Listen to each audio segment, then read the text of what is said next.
when we began talking, we were looking at the reasons why journalists were kind of caught in the crosshairs between the U.S.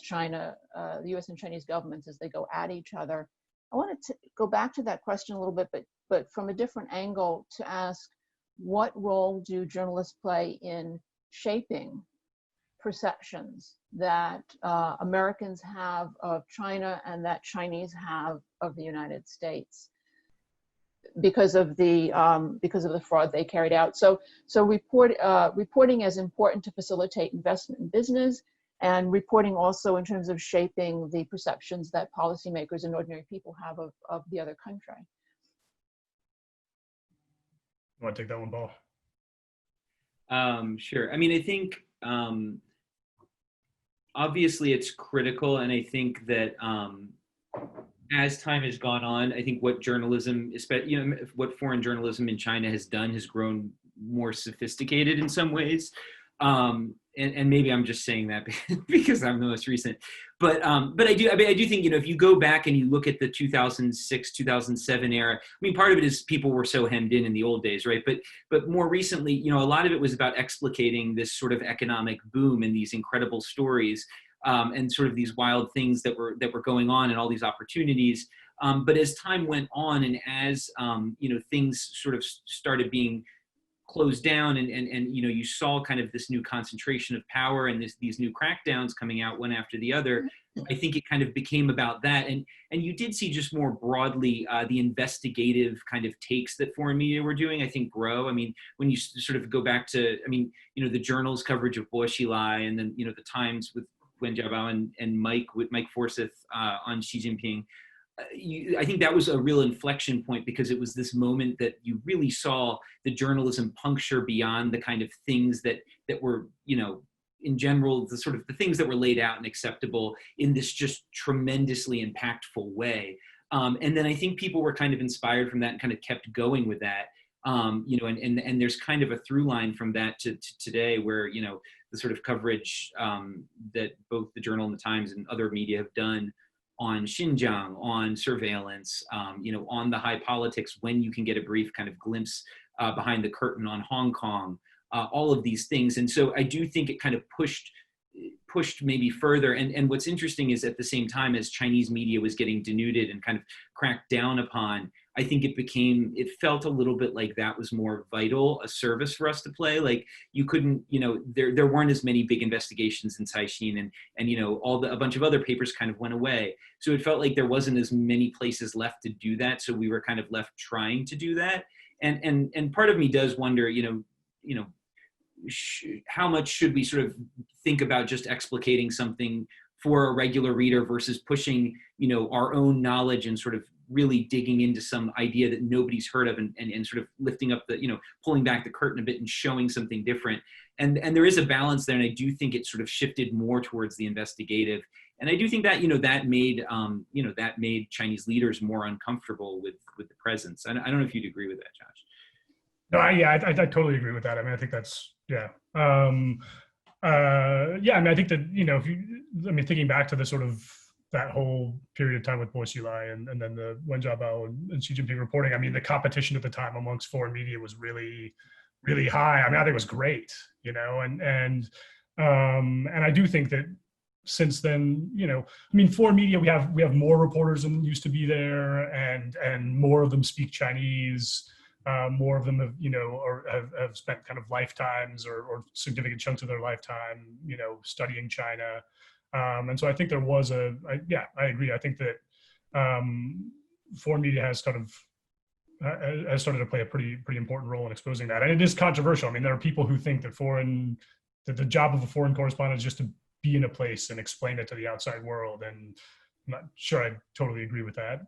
In fact, I don't agree with that. But well, if I could just interrupt you there, because I do think that this is getting to the crux of some of the reasons for the expulsions, that some people argue that by investigating the leaders and their personal finances, their families' finances, that was crossing a red line, that goes beyond the role of, the traditional role Now, maybe it crosses, maybe it's something that wasn't done before simply because the tools weren't there before. I mean, now online tools are available that make it possible to do that kind of an investigation by looking at information in databases that perhaps wasn't possible, certainly wasn't possible without the internet in the first place.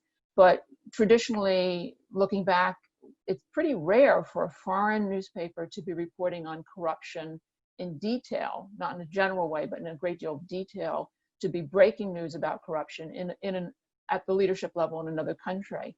So that could be possibly, a reason why suddenly journalists are very much in the crosshairs of the Chinese leadership.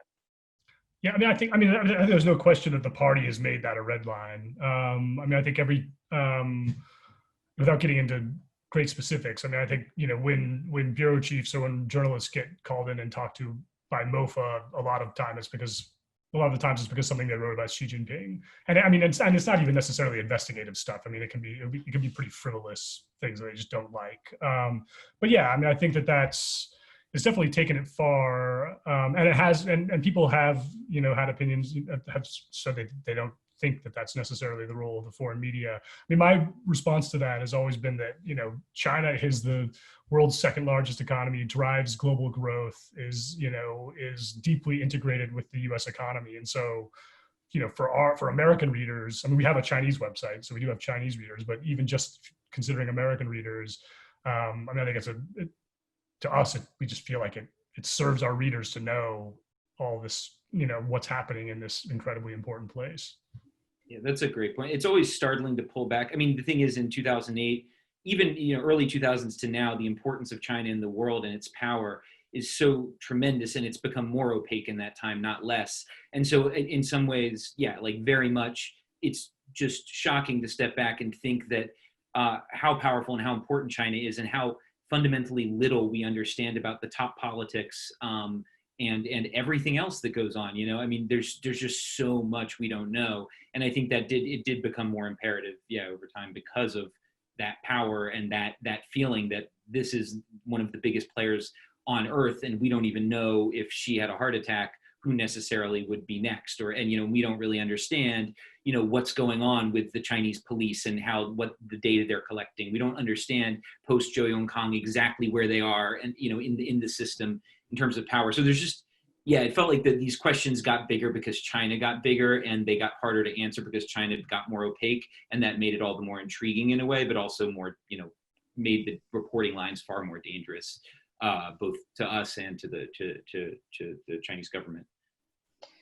I don't know if you noticed an article in 2018 in Foreign Policy. James Palmer had an essay that was headlined, "Nobody Knows Anything About China." And it listed all of the things that we don't really know because of the sort of secrecy obsession that you refer to. Do you think that compared to, there are many things that we don't know, just ordinary American news readers don't know about foreign countries, about their leaders, about how their systems work. Do you think that our knowledge gap is significantly greater with respect to China? Yeah. Of course. Yeah. Think about, I was thinking about this because I was reading a Robert Caro book recently, and the way that he was able to go through people like Robert Moses and kind of reconstruct their sort of path to power, and the tiny sort of infinitesimal moves that they made throughout a career to understand the levers of power and how they were wielded in particular ways. And just think about there would never be a greater target for that than Xi Jinping, to understand how he rose and where he came from, and how he, especially, over the past 10 years, has been able to consolidate his power. And we just, we speak in the most, sort of with the most basic levels of understanding, and we're extrapolating from very, external kind of bits of symbols and rumors and, chatter amongst sort of the upper classes. And it's sort of startling to compare something like that to China. Mm-hmm. Several of the questions that have been put up, and I've been starting to dip into the questions, by the way, without specifically announcing that I'm doing this. Several of them have asked about the headline in the Wall Street Journal back in February. It was on a commentary, an op-ed, and it is ostensibly the reason why Josh, you and your two colleagues were expelled from China in February. And the headline referred to China as the real sick man of, the so-called real sick man of Asia. And the question is, was that a very loaded headline? In other words, was there a real insult on the part of the Wall Street Journal that just went too far? Because if you know Chinese history, you would understand how deeply offensive the headline was. Right. So, I mean, I think I'm on record, or basically, I mean, I think it was a really regrettable and terrible headline. It's also not one that we had anything to do with, because the Journal, just like at the Times, there's a really, maybe even more so than at the Times, there's a really incredibly thick and high firewall between the editorial and the news sections of the paper. So we had zero input into that, zero control over it. There was, it's been reported that several people in fact, probably most of the reporters who have anything to do with China wrote a letter to the company complaining about the headline. So, it was a bad headline, and it caused problems for us. I think the flip side of this, and something that is equally, if not more important, is that it was also something that the Communist Party seized on and really hammered through state media and social media, and really whipped into an issue deliberately and successfully. And so, I mean, I think, the Wall Street Journal has published headlines in the past that were roughly parallel in terms of the level of insult to China, and have not produced this reaction. So I think there's, something to the timing, something to the geopolitics, stuff we don't know, but yeah. And there was an attempt by the People's Daily to kind of gin up controversy over a tweet that the Times put out, which seemed harsher on China for its lockdown during COVID compared to a tweet about Italy. And we're literally A/B testing tweets constantly as they go out, but they sort of put them side by side, and also I believe raised the prospect of racism from the New York Times about this. So there were in the past few months there has been a kind of concerted effort to raise scandal and to try to sort of discredit to some degree foreign media through these sorts of approaches. And I think the NBA was also another one that's really instructive in this, because I was at the game right after the whole NBA Daryl Morey scandal, and there were a bunch of things that happened during that game that could have been used by if state media had put them big and put them on Weibo. That controversy would have entered, a couple of more weeks. It could have gone on for quite a while. There was one point where somebody signed a flag, and that would be sort of desecration of the flag. There was another point where the TV speaker said "be water," as one of the questions, which is of course the sort of call signal of the Hong Kong protesters that were huge at that moment. But everything went silent right after that, and things died down. So there is a degree of stage managing behind this. These types of scandals that I think is important to realize and think about, especially today, where you really only have state media acting on Weibo in a really powerful way. Do you think that the ways that foreign journalists sort of enter into Chinese society, interact and report on stories, relations with government, do you think that they echo or in any way are similar to or very different from the ways your colleagues working in the United States operate? Or are these really two very different sets of journalistic practices? One reason I ask this is one of the questions that's been raised from the audience is whether you have advice for your colleagues in the United States about working in an environment that's hostile to the press.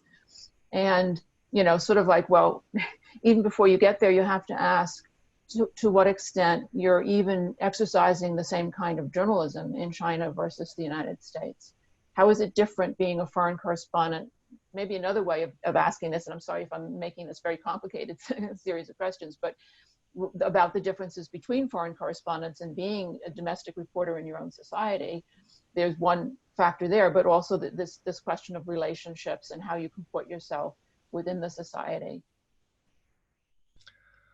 Yeah, I mean, there's some very practical matters in terms of covering protests that the wearing of gas masks and all that sort of thing that I'm sure a lot of the China reporters could tell their American colleagues at this point. I mean, I think that, I think there's a real difference, obviously reporting in the US versus China. And those are the only two countries I really have extensive experience of. I mean, I think, if you're reporting on your own community, you do look at it through a different lens, and you also have a different relationship to the people you're talking to, and that can be more difficult or easier depending. Sometimes both at the same time. I mean, obviously, if you're reporting on your own community, you're in some ways, you're more likely to be held accountable for your mistakes. Much more likely, actually, which is not a good or bad thing, but it's a form of pressure. At the same time, people are, I think, more willing to, it's just easier to interview people in your own country, right? I mean, there's a level of trust that you kind of naturally have, and the sorts of questions you can ask that you're interested in are, they're much closer to people's lives, right? I mean, a lot of times in China, you ask people questions and they just have no idea why you're interested, right? Because it's not interesting to them, right? It's just obvious.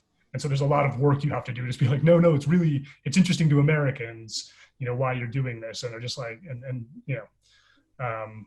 don't know, Paul, do you have I was a reporter at the Bainbridge Island Review for 6 months, writing profiles of local local celebrities, and then I went to Asia. So I don't have a ton of experience reporting in the United States. I hope there's some relevance, because I'm probably going to have to switch up at some point. But I do think, I think the response that you get when I've worked on stories out of the United States and elsewhere and other places too, that Ecuador surveillance story, the moment it comes out, there's an investigation and there's a debate and it's covered by local media and there's this whole sort of firestorm, and just sort of understanding and being able to sort of realistically measure the impact your reporting is having by watching sort of symbols around you, just signals around you kind of respond to it, is very important to kind of believing in your reporting and understanding how it's working and what's important and what isn't. And in China, sometimes it does feel like we're kind of throwing these things out there and you don't really know what's hitting and what isn't. Because you just don't really hear anything back. And some people, and there are times, and that's, errors and otherwise you just don't really hear. And that's what allows, I think, some of these sort of more unrepresentative news cycles to get out of control, because, social credit is one that sort of jumps out to me, but, that where you're just never going to hear anything. And so I think, but I don't know that that's a lesson that you can really teach to the United States. I do think, I guess, kind of knowing that, dealing with a party that is disingenuous and that will always kind of sort of try to manipulate whatever you're doing and to kind of wiggle out of whatever kind of, to be the reality because you were there sitting. I mean, it feels like you're constantly being gaslighted in a way. To be a China reporter, and so to kind of have the convictions of your knowledge and to take sort of passion from the idea of bearing witness and being able to share that, and becoming almost addicted to going to these places to see it because that's the only way you can, and allowing that to feed you. I mean, I think that's the one thing that I really sort of came away with in all this, is because there's this phenomenon in media in China where you look at a state media article and then everybody kind of does a write-up of it, right?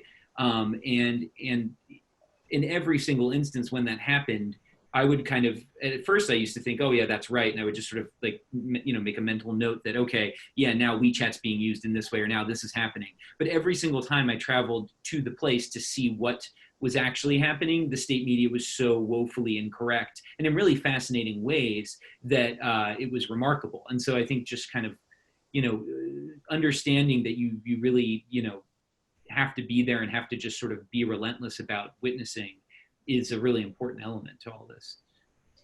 What comes to my mind listening to you speak is that I don't think the average person who has not worked as a journalist understands how incredibly difficult it is to actually get at the truth. You know, and if you think about any small thing that you might witness in your life, anything that through your own interactions, your own work, you actually know to be what happened. Perhaps you were part of a discussion that led to a decision in your workplace to take a certain policy. And then other people who were not part of that decision have a totally different understanding of what went into the decision process and who was involved and who was influential and so on. And you start to realize that it's very easy for misinformation to circulate. And then if somebody wants to come back and, you know, quote unquote, be an investigative journalist in the situation, it can be difficult because of confidentiality and so on. And in the States, when journalists, when news media talk about the points that Josh was just dealing on, reporting in your own community, they have become conscious that they want to hire reporters who are from various communities, right? So now I've been aware, listening to a lot of the coverage about the protests and the violence we've had in American cities in the last week. I've been very aware that something that's different from, say, the 1960s is that there are reporters on a lot of American news organizations who are either from those communities or have some familiarity, much greater familiarity with those communities than was the case, say, in the 1960s. In China, of course, you're foreigners writing for foreign news organizations. You're not allowed to have Chinese citizens be reporters on your news organizations. How does that work? How do those rules and restrictions operate to possibly contribute to the difficulty of actually having people from a community write about a community? Yeah, so I mean, just for people who don't know, I mean, the rules in China prohibit any Chinese national from working as a reporter for foreign media. But Chinese nationals can work as researchers or reporting assistants. And so, I mean, the Journal and the Times, but I mean, every news organization has at least one, sometimes several Chinese nationals, and they do an immense amount of work, right? I mean, they help with, like, I mean, they help. I mean, not just in terms of, you know, textual research or making phone calls. I mean, you can't do a good job as a reporter in China if you don't have a good relationship with your researchers. And in the course of building those relationships, if you have a good one, the researchers you work with will tell you when you're like writing bullshit, basically, right? I mean, if you're totally going off on a tangent that they think is wrong, then, you know, ideally they'll tell you.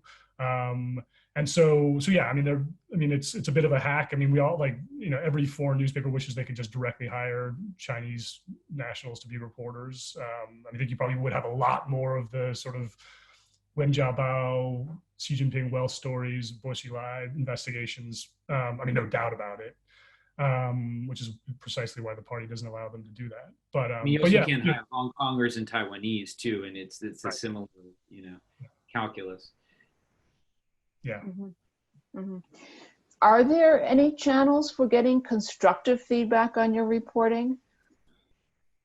Well, we used to have. I guess we both of our newspapers still have Chinese language websites, and the journals actually used to be unblocked. And in fact, I think, Paul, that was when you were there, yeah. Right? So I mean, so we used to actually get quite a bit of feedback from Chinese readers. How much was constructive? Not always, but sometimes, you know, I mean, sometimes it was. So yeah, I mean, when the journal's Chinese website was unblocked, you did get quite a bit of feedback, and then more, you know, more accountability too. I mean, because sources you would quote, you know, they would read the Chinese version of the story, and if they felt like they misquoted or you like screwed up the characters in their name or whatever, they would let you know about it. And they just, you know, even the ones who read English, I don't think necessarily are going to like hop the Great Firewall to check, you know, their quotes in an English language story, partly because they don't care, because they don't think anyone else will see it. So, you know, but that's gone now. I mean, all those websites are pretty much blocked, I think, at this point. So there's less of it, and I do think it's Chinese researchers, I mean, actually, who do provide the feedback. Mhm. Mhm. A lot of people are asking about how the massive expulsions, particularly for your two papers, because in each case there was a significant number of journalists who were expelled. How is this actually affected in a very practical way, your coverage, your newspaper's coverage of China? I mean, we went from having, eight or so people, able to report on the ground to, just, one at the moment. So I think, it not being there just makes things difficult, and it takes, it changes what you look at, I think, to some degree. I found myself kind of looking more at the US and China together, and trying to find kind of investigative targets that are kind of doable from afar. But it changes everything. If you had to know about something without ever being able to travel to that place, it really becomes difficult. And China is so dynamic and so fast changing, and just, I mean, you get out of touch so quickly. That I think I was amazed, because I the 3 years I was out, I was only able to go in once or twice. And when I came back, I mean, I just felt like I was sort of learning everything anew again. And even things I had heard about that I knew were real, actually, living them and feeling the emotions around them, and seeing the culture that's built around them, it just makes them much more concrete. So yeah, I mean, it's gonna, it changes a lot, and it makes it much more difficult.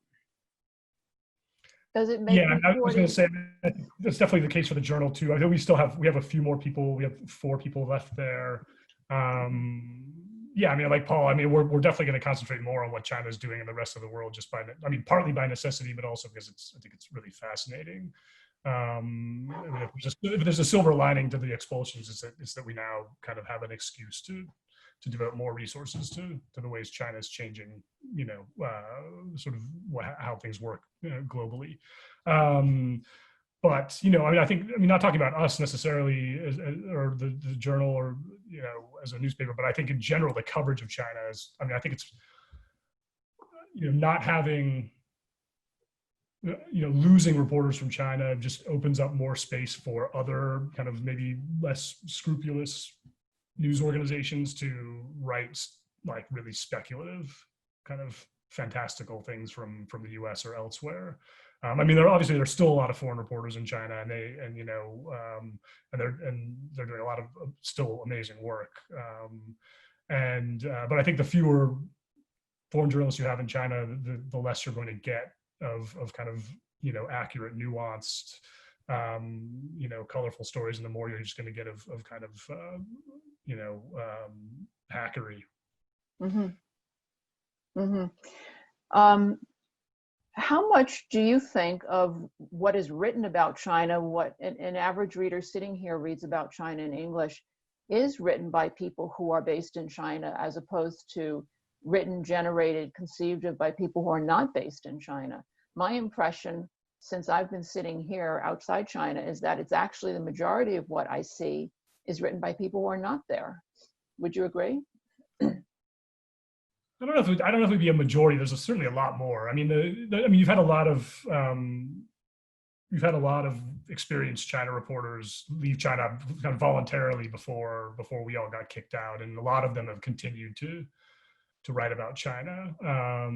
But I mean, I still think, I mean, you still have, I don't know, 100. I mean, you have a ton of foreign correspondents in China still writing there. But it's certainly more people outside of China writing about China than you had in the past, definitely. Is there room to do more to bring Chinese reporting, to translate Chinese reporting that is good quality into English and bring that to an outside public? Yeah, I mean, you do have a proliferation of very interesting voices on WeChat in particular, and other kind of self-media and smaller things. But I mean, and you would love to see more of that. And there are people who are kind of sort of trying to do more long form sort of takes from Chinese writers and with Chinese voices. And so there's definitely more to be done, with that. But I do think, there is this element of China's a very different place from the United States, and it does take a lot of explaining, to get through to people and show them what you're talking about. And so there is an element of, I do feel like some of that writing, as fascinating as it is, and sometimes it can be transcendent and totally, capture everybody. But a lot of times, it is for a more specialist audience, because it's coming from a very specific place where you need kind of people to understand the context and what everything is that's being talked about. So. Mm-hmm. Right. Quite a few people are interested in what is or has already happened with respect to foreign correspondents in Hong Kong, and what the prospects are for foreign correspondents in Hong Kong now that we know that the central government in Beijing, the National People's Congress, is going to be legislating with respect to national security for Hong Kong. Is that likely to constrain reporting there? Do you have any, I realize I'm asking for a prediction, but there are some things that you can already go on, things that have already happened with respect to foreign reporters in Hong Kong that perhaps provide some signals. Yeah, I think it's really hard to say right now what's going to happen. Nothing is, as far as I know, nothing actually has happened, formally, in terms of the ability of foreign correspondents to work in Hong Kong, because Hong Kong doesn't have journalist visas; they just have work visas. So they can't they don't have like a really easy legal mechanism to expel journalists the way they do in China. There was the Financial Times correspondent who was Victor Mallet, who was kicked out of Hong Kong. Was it last year? Even earlier, it was last year.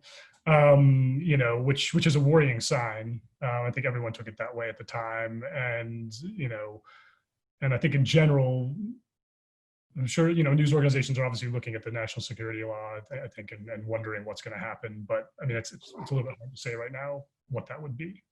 Mm-hmm. There's one question asking about the communications that we've seen from Chinese diplomats and the foreign ministry officials on Twitter and other platforms, where they're attempting to actually kind of leapfrog over the intermediaries of the media and directly communicate with foreign audiences, which of course our own politicians are doing increasingly now, and our president does and has done all the time. Do you think that they are effective in their communications, and how should reporters be reporting on those communications, or should they be fact-checking them the way they fact-check President Trump's tweets and that kind of thing? I think you've seen a kind of natural response to it that looks similar to the way people treat Trump, for instance, where, different spokespeople come out and come up with conspiracy theories, and that's immediately a major news story, that they're out there kind of flogging this thing. So I do think that's sort of, makes sense and has kind of naturally happened. I do think there's an added component to this, which is that, again, China's internet is closed off from the world and does not really engage in this. Most Chinese are not able to get onto Twitter. And so there is this bizarre, I find it strange, because there's a lot of hierarchies and class separations in China that are often fairly invisible. And one of the great kind of illustrations of this political hierarchy that just is left open by the parties that everybody can see is the way that they use social media abroad to kind of communicate even while everybody else can't use it. So I think that's pretty kind of interesting in its own right. It doesn't surprise me that they're trying to do it. I think ultimately, it's felt somewhat ham-handed so far. I can't. It's hard, though, to know how it reverberates in every corner of the world. I think what might sound, sort of, silly or behind the times, like, for instance, Hua Chunying used All Lives Matter instead of Black Lives Matter when talking about the protests the other day. And, that sort of becomes mocked on Twitter among the sort of cognoscenti. But, what does that mean in, say, like Nigeria?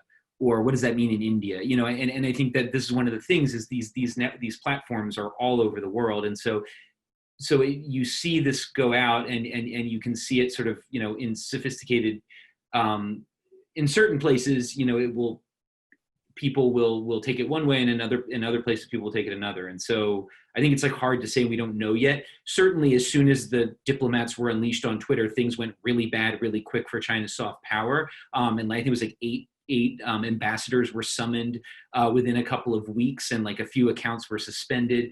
So it does bring them into a broader international system of accountability and information sort of watching, that and one that they're not used to as well. And so you can kind of see that playing out, and I think will be quite interesting to watch as well. I think that's definitely all true. I agree with that. I think one framework to, that's sort of compelling when thinking about the tweets, and this whole thing. I mean, the new wolf warrior ethos in the foreign ministry is, Donald Trump sent a tweet a couple days ago, where he was warning that he was going to, crack down on social media companies for political censorship. And, people were saying that, that tweet had an audience of one, who was Mark Zuckerberg, right? And I think a lot of these tweets have an audience of one, and it's Xi Jinping, right? There's definitely a performative aspect to a lot of it. At least that's one argument. And I think it sort of helps explain, what are otherwise a lot of like really counterproductive tweets for diplomats to be sending out. The ambassador of France, going on about how, French nursing homes are just leaving people to die. That's not, what does China gain from that? But the ambassador, could politically gain from it. And he has, his whole career has sort of been based on being sort of pugnacious. And so, yeah. Well, we are almost out of time, amazingly. This has gone very fast. I just want to end with one last question and ask you both to be very, very brief, actually, in your response before we close. And that is, how has your expulsion affected your own lives, your lives, your careers, as you admitted earlier in our conversation, Josh, you are humans as well. What does this mean for you? Yeah, I don't know. I to be honest, I think I'm probably still in a little bit of denial at having been kicked out of China emotionally. I'm sort of in transit now. I haven't really figured out exactly where I'm going to end up. And I think maybe once that happens, it will sort of hit me that I'm not in China. But it's just, the whole world has been sort of constantly turning over, every week with some new crisis. And I think in some ways it's kind of cushioned the blow in terms of, my own turmoil is pretty minor now in comparison to what a lot of people are going through. So. Yeah, I totally agree with that. I guess from a personal perspective, I feel pretty surprisingly unmoored by this all, in the sense that, China was a home for a long time, and just to kind of know that that's done and that's gone is kind of comes in waves, but you confront it every day when you're doing your job, and it makes it difficult. And I think one of the questions you start asking yourself a lot is one you asked, which is, well, how much do any of the skills I know and I've learned from China, actually correspond to anywhere else? And what does it mean to, have done this stuff? Did I sort of like dive too deep into this one world, and, does it all correspond? And I think you can kind of tear yourself up asking those questions. And so, but it's a much bigger emotional and mental impact than I had anticipated. And I think it just shows, if you make a place your home, and if you make a place your passion, and understanding it sort of the animating goal of your life, and that's taken away from you, you have to find some new hobbies. So I think, that's like something where I think we're all in the process of dealing with, and it will take quite a while. All right. Well, I want to thank you both so much for taking time. You're both still in Asia, and so you're doing this very late at night after what I'm sure has been a busy day of work. So thank you so much for sharing your insights. Thank you for your reporting.